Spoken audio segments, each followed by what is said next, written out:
Summer of 2019. I'm with my girlfriend and her friends in a chaotic nightclub, and I don't belong there. I'm watching all these extroverts just flow effortlessly.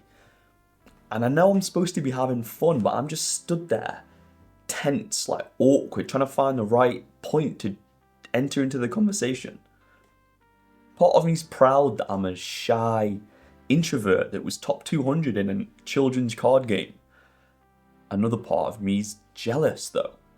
I wish I was like them so I could be normal. And words will not do justice to how brutal this was. I watch in front of my eyes my high school sweetheart, the love of my life, I love that girl, fall out of love with me in front of my eyes. Flirting, dancing with guys, having fun, enjoying herself. I panicked like crazy after that day, baby, I promise I'll change, I'll take you on loads of dates, I'll buy you these nice things, I'll desperate. As you can imagine, we took a totally mutual break not long after that. I got dumped. And I'm somehow in a worse position than when I was a virgin, because now part of me believed that if somehow I managed to find love, it's just going to go wrong. She's going to leave me. I was down in the fucking dumps. 6 months after just jerking off, feeling sorry for myself, I decide that my self-esteem is not low enough. And I'm too scared to go speak to girls in real life, so I download Tinder. And I'm swiping. I'm talking 100% right swipe ratio. Fat chicks, girls I'm not even attracted to, bots. There's something extremely sobering and humbling about being rejected so many times from girls you don't even find attractive.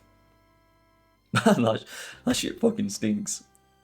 When I would eventually get a match after thousands of swipes, I'd, ask open-ended questions and try and be funny and being a fucking jester like a clown. She'd respond a day later with some just dead one-word response. And if you're an average guy using dating apps, you probably understand what I'm talking about. That shit's brutal. One day, I match with this girl, and she is beautiful. She's hot, honestly out of my league. And I hated that bullshit when you have to act like you're not at your phone. So you're waiting extra time to make it not look like you're busy. We were just having a normal conversation. The shit was flowing. I felt confident. My self-esteem was good. And then something happened.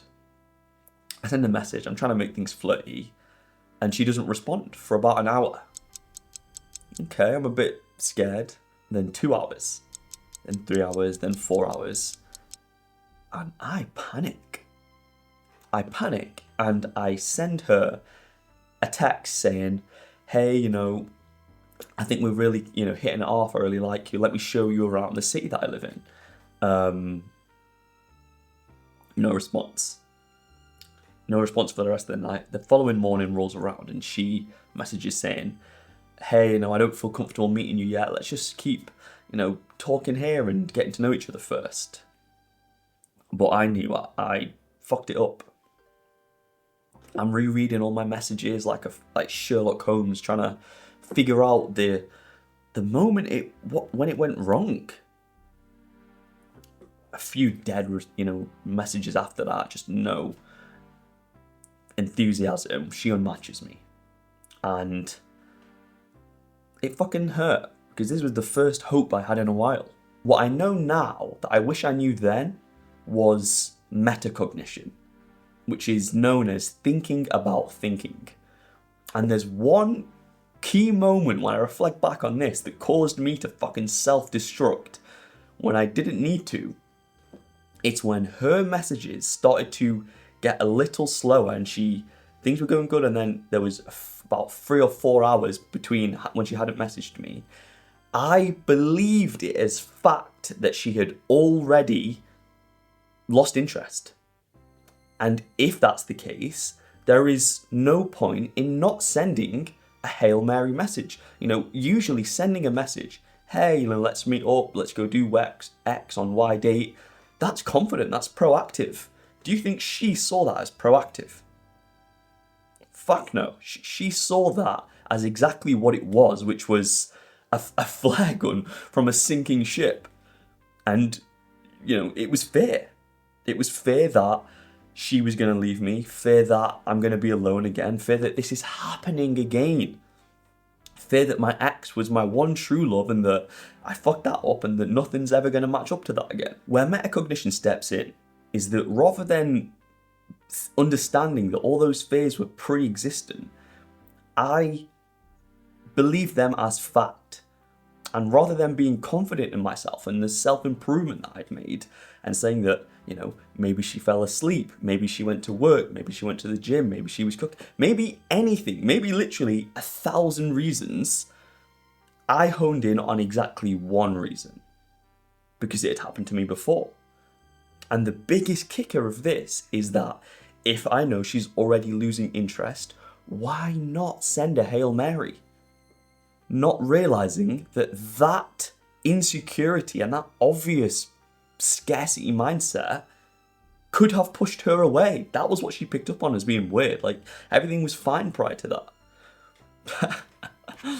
So the next time you're in a situation where you start to get that feeling like, I know what's happening here, or particularly if any emotion is evoked by something happening, maybe dating a girl, maybe going for a new job or anything, stop.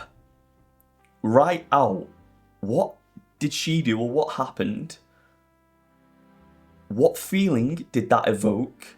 And what do I believe the case to be? And you'll start to pick up that there's so much unconscious thoughts and patterns that are driving your behavior that you're not aware of.